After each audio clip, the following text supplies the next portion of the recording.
And welcome to the channel Bharat the learning spot. मेरा नाम है गुलजार एंड इस वीडियो में हम पढ़ने वाले हैं बैक टू बेसिक्स। अब तक हमने इस चैप्टर में महाजनपदास पढ़े, फिर मौर्यन एम्पायर आता है, गुप्ता एम्पायर के बारे में पढ़ा, कुशानास के बारे में पढ़ा, है ना। काफ़ी सारे एम्पायर हमने देखे। तो उन एम्पायर से हमें बहुत सारी इंस्क्रिप्शंस भी मिली। तो हम इस वीडियो में ये जानेंगे कि इंस्क्रिप्शंस को किस तरह से डेसिफर किया गया, किस तरह से उन्हें समझा गया, क्योंकि जो इंस्क्रिप्शंस मिली हैं उनकी लैंग्वेजेस तो बिल्कुल डिफरेंट होती है, राइट। तो उन्हें कोई भी ऐसे ही देख के नहीं समझ सकता है। तो उन्हें समझा कैसे गया, वो हिस्टोरियंस ने उन पर बहुत सारी इन्वेस्टिगेशन की, बहुत सारी रिसर्चिंग की, तब जाकर कुछ इंस्क्रिप्शन को समझा गया। लेकिन एक इंस्क्रिप्शन ऐसी है जो आज तक डेसिफर नहीं की गई है, या ये कहें कि वो इंस्क्रिप्शन अभी तक डेसिफर नहीं की जा सकी है बहुत सारी कोशिशों के बावजूद। तो वो इंस्क्रिप्शन कौन सी है? वो है इंडस वैली सिविलाइजेशन की इंस्क्रिप्शन।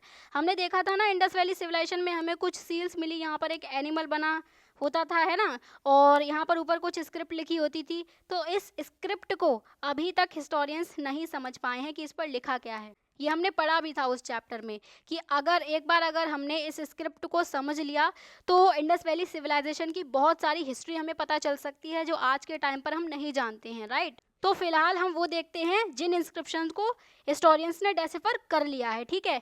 तो पहली जो स्क्रिप्ट है वो है ब्राह्मी स्क्रिप्ट। ब्राह्मी को किस तरह से डेसिफर किया गया, उसकी कहानी क्या है। तो हम बात कर रहे हैं मॉडर्न इंडियन लैंग्वेजेस की, ठीक है, जैसे कि हिंदी हो गई, बंगाली हो गई, मराठी हो गई, बहुत सारी जो आज के टाइम पर जो लैंग्वेज चल रही हैं इंडिया की। और ये जो मॉडर्न इंडियन लैंग्वेजेस हैं, इनमें जो भी स्क्रिप्ट यूज़ की गई हैं वो ब्राह्मी से डराइव हुई हैं। जैसे कि हिंदी आज की लैंग्वेज है हमारी, है ना, मॉडर्न लैंग्वेज है। और इसकी जो स्क्रिप्ट है, किस स्क्रिप्ट में ये लिखी जाती है, वो है देवनागरी स्क्रिप्ट, ठीक है। तो ये जो देवनागरी स्क्रिप्ट है ये कहाँ से निकली होगी? ये ब्राह्मी स्क्रिप्ट से डराइव हुई है, राइट। और Brahmi script most of the Ashokan inscription में यूज़ की गई है, यानी कि जो अशोका ने जो इंस्क्रिप्शंस बनवाई हैं ना, वो ज़्यादातर ब्राह्मी स्क्रिप्ट में ही बनवाई हैं। जैसे ये एक अशोकन इंस्क्रिप्शन है, तो ये जो यहाँ पर लिखा हुआ है ये ब्राह्मी स्क्रिप्ट में लिखा हुआ है, ठीक है। तो स्क्रिप्ट तो अलग हो गई और लैंग्वेज अलग हो गई, इसकी लैंग्वेज दूसरी है लेकिन स्क्रिप्ट कौन सी है? स्क्रिप्ट है ब्राह्मी, ठीक है। अब लेट 18th सेंचुरी से क्या होता है, जो यूरोपियन स्कॉलर्स थे, क्योंकि इंडिया में यूरोपियंस का ही तो राज चल रहा था ना, ब्रिटिशर्स जो थे उनका राज चल रहा था, है ना। तो यूरोपियन स्कॉलर्स ही सारी रिसर्चिंग वगैरह कर रहे थे। तो इन स्कॉलर्स ने इंडियन पंडित्स की हेल्प ली, ठीक है। इंडियन पंडित्स की हेल्प लेकर इन्होंने क्या किया, जो आज के बंगाली और जो देवनागरी मैन्युस्क्रिप्ट है ना, उन मैन्युस्क्रिप्ट्स को जो ओल्डर मैन्युस्क्रिप्ट थे उनसे कंपेयर किया है। यानी कि जो पुराने मैन्युस्क्रिप्ट थे, पहले तो मैन्युस्क्रिप्ट समझ लेते हैं। मैन्युस्क्रिप्ट का मतलब होता है कोई भी बुक हो गई जो हाथ से लिखी हो, क्योंकि पुराने टाइम पीरियड में ये प्रिंटिंग प्रेस वगैरह तो थी नहीं, ठीक है। तो जो भी लिखा जाता था हाथ से लिखा जाता था, हाथ से ही सेव किया जाता था, बुक वगैरह बनाई जाती थी। और ये जो मैन्युस्क्रिप्ट्स बनती थी ना, जैसे लिखा जो जाता था, तो उस टाइम पीरियड पर पेपर भी नहीं था, तो किस चीज़ का यूज़ किया जाता था? पाम ट्री होता है, उसकी पत्तियाँ ले ली जाती थी, उस पर लिख दिया जाता था, ठीक है। या फिर उसकी छाल ले ली, जो बार्क होती है उसे ले लिया, उस पर लिख दिया जाता था और उससे मैन्युस्क्रिप्ट बन जाती थी, ठीक है। तो हम क्या बात कर रहे थे? हम बात कर रहे थे कि बंगाली और देवनागरी स्क्रिप्ट में जो मैन्युस्क्रिप्ट हैं, इनमें जो लिखा हुआ है, इनके लेटर्स को जो पुराने ज़माने की मैन्युस्क्रिप्ट हमें मिली हैं, आज से 1000 साल पुरानी, है ना, 500 साल पुरानी, उन मैन्युस्क्रिप्ट के लेटर्स के साथ में कंपेयर किया गया। जैसे एक एग्जांपल अगर हम लें तो ये अशोका की ब्राह्मी है, ठीक है, जो देवनागरी इक्विवेलेंट्स के साथ में है। यानी कि ये लिखे हुए हैं देवनागरी के लेटर्स क, च, ढ, द, म, र, ठीक है। और ये जो है वो ब्राह्मी के लेटर्स लिखे हुए हैं। तो ब्राह्मी को कंपेयर किया जा रहा है आज की मॉडर्न डे देवनागरी स्क्रिप्ट से, ठीक है। और कंपेयर करने पर हम क्या देख रहे हैं कि ये जो वर्ड है वो का के लिए स्टैंड करता है, ये जो वर्ड है इसको हम चा बोल सकते हैं, राइट। इस तरह से जब एक एक वर्ड का मतलब निकाला कि इसको क्या बोला जाएगा, इसको क्या बोला जाएगा, तो इससे फिर धीरे धीरे करके हम पूरा सेंटेंस बना सकते हैं, राइट, और उसे समझ सकते हैं। और इसमें हम एक चीज़ और नोटिस कर रहे हैं कि कुछ कुछ लेटर्स ऐसे हैं जो देवनागरी में और ब्राह्मी में सेम है। जैसे कि ये जो दा हो गया, ये सेम लग रहा है ना। ऐसे ही और भी लेटर्स होंगे जो एक दूसरे से मैच करते होंगे। अब ये तो स्कॉलर्स ने स्क्रिप्ट समझने की कोशिश की, ठीक है, लेकिन स्क्रिप्ट में कुछ लैंग्वेज भी तो लिखी होगी ना। तो जिन स्कॉलर्स ने इन अर्ली इंस्क्रिप्शंस को स्टडी किया, उन्होंने क्या माना कि ये संस्कृत में लिखी हुई थी। लेकिन अगर हम रियलिटी में देखें तो जो अर्लीस्ट इंस्क्रिप्शंस हैं, सबसे पुरानी जो इंस्क्रिप्शन हैं, वो प्राकृत लैंग्वेज में लिखी हुई हैं, नॉट संस्कृत, ठीक है। फिर कई डिकेड्स तक धीरे धीरे इन्वेस्टिगेशन चलती रहती है, उनमें रिसर्च करी जाती है, अलग अलग मैन्युस्क्रिप्ट्स पढ़ी जाती हैं, डेसिफर करने की कोशिश की जाती है, उनके लेटर्स कंपेयर किए जाते हैं, कई डिकेड्स तक ऐसा चलता रहता है। एंड फाइनली जो जेम्स प्रिंसेप थे, जो एपिग्राफिस्ट थे, एपिग्राफिस्ट मतलब जो इंस्क्रिप्शन को स्टडी करते हैं, राइट। तो जेम्स प्रिंसेप ने अशोकन ब्राह्मी को डेसिफर कर लिया, वो पढ़ने में सक्सेसफुल रहे। और उन्होंने कब डेसिफर किया उसे? 1838 में, ठीक है। तो ये तो कहानी रही ब्राह्मी स्क्रिप्ट को डेसिफर करने की। अब एक स्क्रिप्ट और है जो है खारोष्टी स्क्रिप्ट। तो खारोष्टी को किस तरह से पढ़ा गया, हमें ये जानना है। तो खारोष्टी के डेसिफरमेंट की स्टोरी तो थोड़ी सी अलग है। और ये जो स्क्रिप्ट है खारोष्टी, इसका यूज किया जाता था नॉर्थ वेस्ट में जो भी इंस्क्रिप्शंस बनती थी उनमें। नॉर्थ वेस्ट यानी कि जो इंडिया का नॉर्थ वेस्ट पार्ट है, राइट। अब यहाँ पे स्कॉलर्स के लिए खारोष्टी को पढ़ना थोड़ा आसान हो जाता है। कैसे हो जाता है? क्योंकि ये नॉर्थ वेस्ट जो पार्ट है, यहाँ पर कुछ कॉइन्स मिलते हैं। किसके कॉइन्स मिलते हैं? इंडो ग्रीक किंग्स के कॉइन। इंडो ग्रीक किंग्स ने ही तो नॉर्थ वेस्टर्न पार्ट पे रूल किया था इंडिया के। और कब किया था? लगभग 2nd से 1st सेंचुरी BC, राइट। तो जो कॉइन मिल जाते हैं ना, उसकी वजह से थोड़ी आसानी हो जाती है खारोष्टी स्क्रिप्ट को पढ़ने में। कैसे होती है वो ज़रा हम देखते हैं। तो इन कॉइन्स में ना किंग्स के नाम लिखे होते थे, और वो नाम ग्रीक और खारोष्टी स्क्रिप्ट में ही लिखे होते थे। जैसे ये एक कॉइन है, ये आगे का पार्ट और एक पीछे का पार्ट, ठीक है। यहाँ पर ये कॉइन किसका है? ये इंडो ग्रीक किंग मेनांडर का कॉइन है, ठीक है। ये इसका फोटो छपा हुआ है किंग का, और यहाँ पर कुछ लिखा हुआ है। ये स्क्रिप्ट ग्रीक या खारोष्टी स्क्रिप्ट ही होगी ये। यहाँ पर भी कुछ लिखा है और यहाँ पर भी कुछ लिखा है ना। अलग अलग स्क्रिप्ट, 2 अलग अलग स्क्रिप्ट यूज की गई हैं यहाँ पर एक ही कॉइन पर। तो यहाँ पर आसानी कैसे होती है कि जो स्कॉलर्स थे ना, वो ग्रीक को पहले ही डेसिफर कर चुके थे। वो जानते थे कि ग्रीक को कैसे समझा जाएगा। अब उन्होंने ग्रीक स्क्रिप्ट को ही खारोष्टी के साथ में कंपेयर कर दिया। क्यों कंपेयर कर दिया? क्योंकि जो ग्रीक स्क्रिप्ट है और जो खारोष्टी स्क्रिप्ट है वो एक साथ मिली है। तो जिस कॉइन पर, जहाँ पर ग्रीक में कुछ लिखा होगा, वहाँ पर खारोष्टी में भी तो कुछ ना कुछ लिखा होगा ना, और उसका मतलब भी सेम होगा। तो स्कॉलर्स ने ग्रीक के लेटर्स को खारोष्टी के लेटर्स के साथ में कंपेयर किया और वही प्रोसेस अपनाया। कंपेयर करके एक एक लेटर निकाला, लेटर से वर्ड बनाए, वर्ड से सेंटेंस, एंड उन्होंने खारोष्टी स्क्रिप्ट को भी समझ लिया। अब जैसे यहाँ पर एक एग्जाम्पल भी है कि अगर हम ए के लिए कोई सिंबल यूज़ कर रहे हैं तो वो दोनों स्क्रिप्ट में मिलेगा राइटिंग के लिए। जैसे कि अपोलोडोटस कहीं पर लिखा है, ठीक है। तो जहाँ पर ये अपोलोडोटस लिखा है वो ग्रीक स्क्रिप्ट में भी लिखा है और वो खारोष्टी स्क्रिप्ट में भी लिखा है।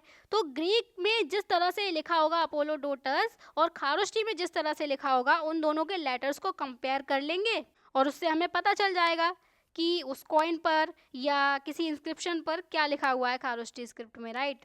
अब जो जेम्स प्रिंसेप थे, उन्होंने ब्राह्मी स्क्रिप्ट को तो डेसिफर किया ही था, इसके साथ ही साथ उन्होंने ये भी पता लगाया कि जो खारोष्टी इंस्क्रिप्शंस में, यानी कि खारोष्टी स्क्रिप्ट में जो इंस्क्रिप्शंस लिखी हैं उसमें जो लैंग्वेज है वो प्राकृत लैंग्वेज यूज़ की गई है। अब जब ये पता चल गया कि लैंग्वेज प्राकृत है तो लंबी लंबी इंस्क्रिप्शंस को पढ़ना आसान हो गया। तो ये थी खारोष्टी को डेसिफर करने की कहानी, ठीक है। अब हम ये देखते हैं कि इन इंस्क्रिप्शन से हिस्टोरिकल एविडेंस क्या मिलता है हमें, यानी कि इन इंस्क्रिप्शन में आखिर लिखा क्या है, हमें इनसे क्या पता चलता है जो हम इन्हें इतना पढ़ने के लिए इतने ज़्यादा उत्सुक रहते हैं, राइट। तो सबसे पहले जो एपिग्राफिस्ट हैं और जो हिस्टोरियंस हैं वो किस तरह से वर्क करते हैं, ये समझने के लिए हम 2 अशोकन इंस्क्रिप्शंस को देखते हैं। यानी कि हम एज अ केस स्टडी इसको समझने की कोशिश कर रहे हैं कि एपिग्राफिस्ट और हिस्टोरियंस किस तरह से इंस्क्रिप्शन को रीड करने की कोशिश करते हैं। तो एक इंस्क्रिप्शन ये है, the orders of the king, ठीक है। इस पूरी इंस्क्रिप्शन में ना अशोक का नाम कहीं पर मेंशन नहीं है। जो मेंशन है वो क्या है? देवनामप्रिय पियदस्सी, ठीक है। तो इस इंस्क्रिप्शन में क्या लिखा है पहले हम वो समझ लेते हैं।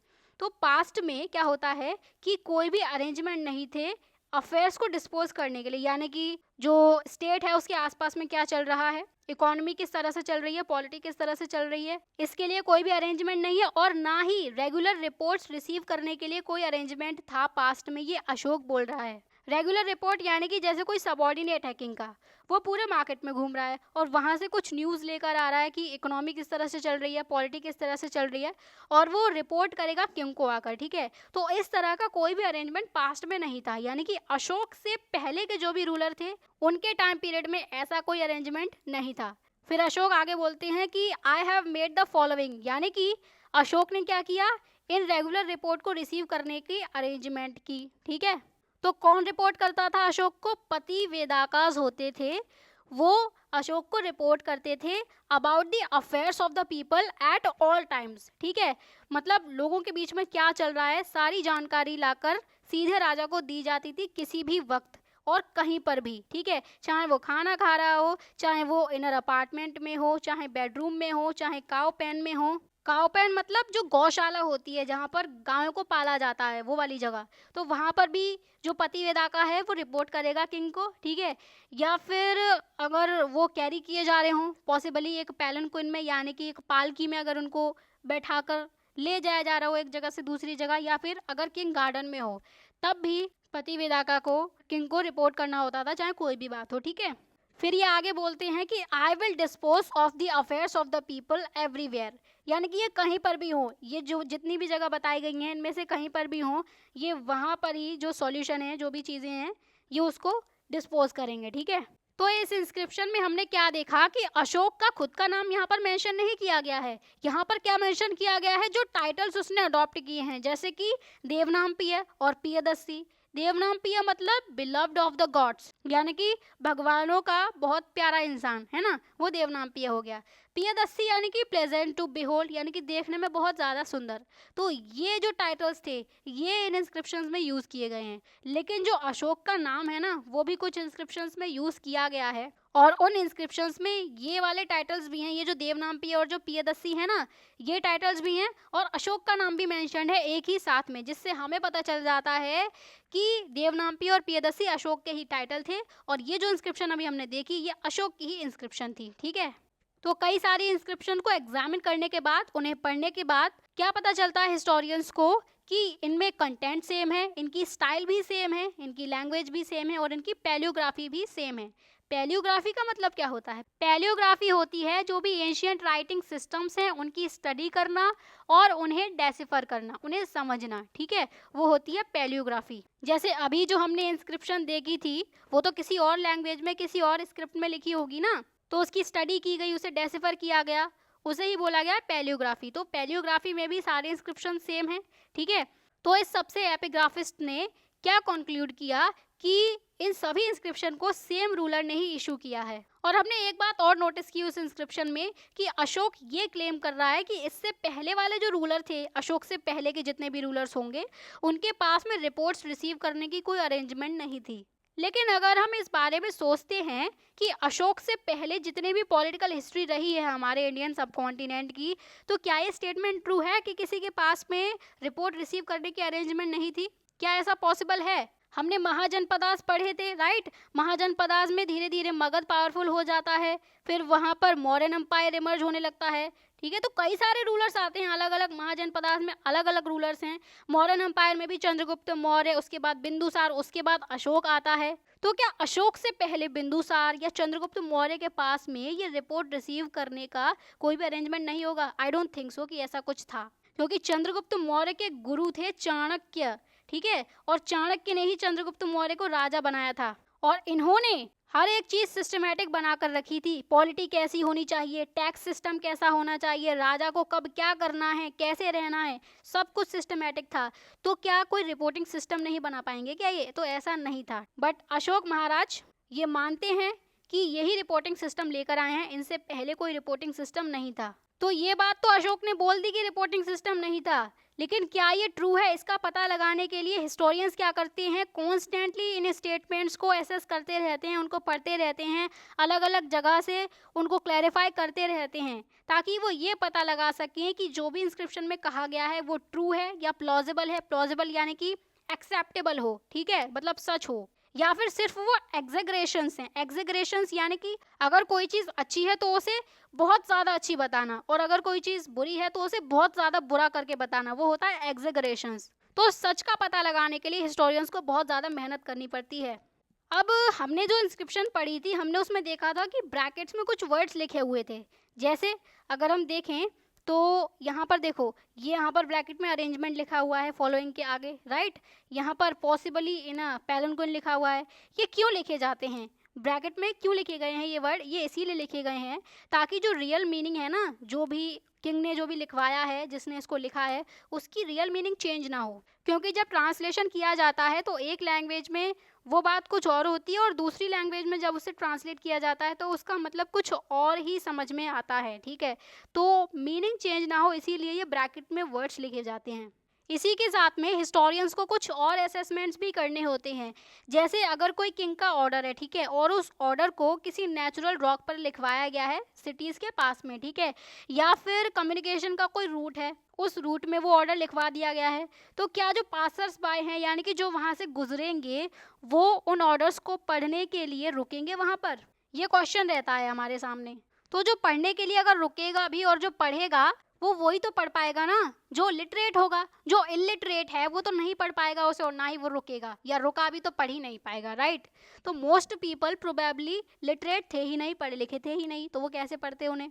एक क्वेश्चन ये भी है कि पूरे सब कॉन्टिनेंट से हर एक कोई प्राकृत को समझ लेता था जो पाटलिपुत्र में यूज की जाती थी। जैसे प्रेजेंट एग्जाम्पल से समझते हैं, ठीक है, तो नॉर्थ इंडिया में ज़्यादातर हिंदी बोली जाती है, लेकिन वही अगर हम साउथ इंडिया में जाएं, तमिलनाडु की बात करें अगर पर्टिकुलरली, तो वहाँ पर तमिल लैंग्वेज बोली जाती है। तो क्या जो हिंदी लैंग्वेज बोलने वाला है वो तमिलनाडु में जाकर तमिल को समझ पाएगा? हर कोई समझ पाएगा? कोई कोई तो चलो समझ लेगा जिसने सीखी हो, लेकिन क्या हर कोई समझ पाएगा? नहीं समझ पाएगा। तो यहाँ पर भी सेम क्वेश्चन है कि क्या हर कोई पूरे सब कॉन्टिनेंट से, पूरा इंडिया मिलाकर, पाकिस्तान मिलाकर, बांग्लादेश मिलाकर, जितने भी ये बात हो रही है ना, वहाँ के हर लोग जो थे वो पाटलिपुत्र में जो प्राकृत यूज होती थी क्या उसे समझ सकते थे? और किंग के जितने भी ऑर्डर्स होते थे क्या उन्हें फॉलो किया जाता था या नहीं किया जाता था? ये भी हमारे सामने एक क्वेश्चन है। और इस तरह के क्वेश्चंस का आंसर ढूंढना हमेशा आसान नहीं होता है, राइट, क्योंकि इनके लिए सोर्स की ज़रूरत होती है। अगर सोर्स नहीं मिला तो आंसर नहीं मिलेगा। अब इनमें से कुछ प्रॉब्लम्स बिल्कुल क्लियर हैं अगर हम एक अशोकन इंस्क्रिप्शन को पढ़ें, और उस इंस्क्रिप्शन को इस तरह से इंटरप्रेट किया गया है कि वो रूलर की, यानी कि अशोक के एंग्विश को शो कर रहा है। एंग्विश यानी कि उसका दुख, और दुख शो करने के साथ ही साथ अशोक के एटीट्यूड में चेंज हुआ है वॉरफेयर के लिए, यानी कि लड़ाई नहीं करनी चाहिए, युद्ध नहीं करना चाहिए। इसको लेकर अशोक का एक जो एटीट्यूड है वो चेंज होता है इसको, और अशोक के दुख को ये जो अशोकन इंस्क्रिप्शन है ये दिखाती है। अब ये इंस्क्रिप्शन कौन सी है? वो ये है, the anguish of the king, यानी कि किंग का दुख। तो जब किंग देवनामप्रिय प्रियदर्शी को 8 साल हो जाते हैं रूल करते करते, तो उन्होंने क्या किया, उन्होंने कलिंगास की कंट्री को, कलिंगास कहाँ पर है, जो प्रेजेंट डे कोस्टल उड़ीसा है, यानी कि आज के टाइम पर जो उड़ीसा है वही उस टाइम पीरियड पर कलिंग कहलाता था, ठीक है। तो उस कलिंग को कॉन्क्वायर किया, उसको जीता, किसने? देवनामप्रिय प्रियदर्शी ने, ठीक है। लेकिन इस वॉर में क्या होता है, 150,000 मैन, यानी कि लगभग 1.5 लाख जो लोग थे वो डिपोर्ट किए गए, यानी कि कलिंग छोड़ कर वो कहीं और चले गए, ठीक है। एंड 100,000 वर किल्ड, यानी कि लगभग 1 लाख लोग मारे गए इस युद्ध में, और बहुत सारे तो खुद ही मर गए।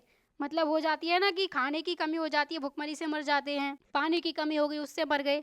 तो कुछ लोग अपने आप से मर गए, कुछ लोग को युद्ध में मार दिया गया, और कुछ लोग डिपोर्ट हो गए, ठीक है। अब ये कुछ में भी बहुत बड़ा नंबर है, 1.5 लाख, 1 लाख, इस तरह से नंबर हैं। तो इसके बाद क्या होता है, जब अशोक कलिंगास को जीत लेता है, अपने अंडर में कर लेता है, वैसे अशोक यहाँ पर यूज़ नहीं किया गया है, देवनामप्रिय प्रियदर्शी जो किंग है, जब वो कलिंगास को जीत लेते हैं तो क्या करते हैं, जो देवनामप्रिय हैं वो अपने आप को धम्मा की स्टडी में डिवोट कर देते हैं, यानी कि वो जो है वो धम्मा की इंटेंस स्टडी में लग जाते हैं। हमने धम्मा के बारे में पढ़ा भी था जब हमने मॉडर्न एम्पायर के बारे में पढ़ा था कि धम्मा में क्या होता है, ब्राह्मण्स के लिए जेनरोसिटी रखनी है, स्लेव्स के लिए जेनरोसिटी रखनी है, ठीक है, और हर किसी से जो है वो काइंडली बिहेव करना है वगैरह वगैरह, ये सब धम्मा में आते हैं। उन्होंने अपने आप को धम्मा की लव में डिवोट किया, और to instructing the people in Dhamma, और जो धम्मा है उसके बारे में लोगों को इंस्ट्रक्ट किया, लोगों को बताया, ठीक है। अब ऐसा क्यों किया देवनामप्रिय ने? क्योंकि ये उनका रिपेंटेंस है। रिपेंटेंस मतलब पछतावा, ठीक है। किस चीज़ पर पछतावा? कि उन्होंने कलिंगा को जीता इसलिए, और कलिंगा को जीतने पर उन्हें इतना पछतावा नहीं है, जो 1 लाख लोग मारे गए उस पर उन्हें पछतावा हो रहा है कि इतना ज़्यादा खून बहा है सिर्फ एक कंट्री को जीतने के लिए, तो अब से हम युद्ध नहीं करेंगे और हम धम्म का प्रचार करेंगे, ठीक है। और ये जो वॉर का इंसिडेंट था, जो कलिंग को जीतने वाली वॉर थी, ये बहुत ज़्यादा पेनफुल थी देवनामपिय के लिए और बहुत ज़्यादा डेप्लोरेबल थी। डेप्लोरेबल मतलब कि ऐसा नहीं होना चाहिए, बोलते हैं ना, निंदा की जाए इसकी, ये बहुत बुरा है, बैड है, तो देवनामपिय उसको खराब बताते हैं। और ये क्या बोलते हैं कि एक अनकॉन्क्वायर्ड कंट्री को जब कॉन्क्वायर किया जाता है तो स्लॉटर होता है। स्लॉटर यानी कि मारा जाना, मार काट होना, ठीक है, लोगों की डेथ होती है, लोगों का डिपोर्टेशन होता है, वो उस जगह को छोड़कर कहीं और चले जाते हैं। अब कहीं और जाएंगे तो इसमें ये नहीं है कि वो आसानी से रह लें कहीं और जाकर, वहाँ पर भी उन्हें मुश्किल होती है उसके बाद, क्योंकि वो अपना घर छोड़कर जा रहे हैं, अपना लाइवलीहुड छोड़कर जा रहे हैं, तो कहीं और पर उन्हें काम ढूंढना, उन्हें लाइवलीहुड कमाना, खाना पीना अरेंज करना, ये सब बहुत मुश्किल हो जाता है, तो वो गरीबी की चपेट में भी आ जाते हैं लोग। तो इन सारे रीजंस की वजह से देवनामपिय इनको क्या बोल रहे हैं, ये पेनफुल है, ये डिप्लोरेबल है और ये नहीं होना चाहिए, और इसके लिए उन्होंने धम्म को प्रोपेगेट किया, ठीक है। तो बहुत सारी अशोकन इंस्क्रिप्शन प्रेजेंट डे जो उड़ीसा है वहाँ पर मिली हैं, यानी कि उस टाइम पीरियड पर कलिंग रहा होगा, वहाँ पर बहुत सारी इंस्क्रिप्शंस मिली हैं। लेकिन ये वाली इंस्क्रिप्शन जो हमने अभी पढ़ी, जो उनके एंग्विश को, उनके दुख को डिपिक्ट कर रही है, वो मिसिंग है, वो कलिंग से मिली ही नहीं है। यानी कि जिस रीजन को जीता गया है और जिसके लिए दुख है देवनामपिय को, और उसके लिए उन्होंने जो इंस्क्रिप्शन लिखवाई, वो इंस्क्रिप्शन उसी रीजन में नहीं है जिसके लिए ये सब उन्होंने बोला है, धम्म को अपनाया है, उसी रीजन में नहीं मिली है। तो अब हम इसका मतलब क्या निकालें भाई, कि क्या ये छुपाना चाह रहे हैं कि इन्हें कलिंग को लेकर बाद में कोई दुख नहीं रहा, ठीक है, या फिर अगर कलिंग के लोग उस इंस्क्रिप्शन को पढ़ेंगे तो उन्हें पता चलेगा कि इतने लोग मरे, 1 लाख लोग मरे, और उसके बाद मारने कूटने के बाद ये राजा जो है वो दुख मना रहा है, तो वो लोग इनके अगेंस्ट भी हो सकते हैं। तो काफी सारे मीनिंग इसके निकल सकते हैं। एक मीनिंग यहाँ पर भी दिया गया है कि ये जो कॉन्क्वेस्ट था, जो कलिंग को जीता था, इसका एंग्विश यानी कि इसका दुख इतना पेनफुल था उस रीजन में कि जो रूलर हैं देवनामपिय, वो इस इशू को एड्रेस करने में ही अनेबल थे, यानी कि उन लोगों को वो ये सब नहीं बताना चाहते थे, वो इतने दुख में थे, 1 लाख लोगों को मारने के बाद ये दुख जता रहे हैं और फिर कुछ बोलने की हालत में नहीं है ये वहाँ के लोगों से। तो हो सकता है इसलिए भी वहाँ से इस इंस्क्रिप्शन को गायब कर दिया गया हो। तो ये बात हो गई इंस्क्रिप्शंस की कि इंस्क्रिप्शन को किस तरह से डेसिफर किया गया। उसमें हमने ब्राह्मी स्क्रिप्ट का और खारोष्टी स्क्रिप्ट का एग्जाम्पल लेकर समझा, इंस्क्रिप्शन से हिस्टोरिकल एविडेंस क्या क्या मिले उसे समझा, अशोकन इंस्क्रिप्शन का एग्जाम्पल लिया, ठीक है। So that's all for today. I hope so कि समझ आया होगा। अगर कोई भी डाउट होता है तो कमेंट में ज़रूर बताएं। वीडियो अगर पसंद आई हो तो वीडियो को लाइक ज़रूर करें, वीडियो को शेयर करें, चैनल को सब्सक्राइब करें। तो चलिए इसी के साथ में करते हैं वीडियो को समाप्त। मिलते हैं अगली वीडियो में, तब तक के लिए bye bye, take care and keep learning.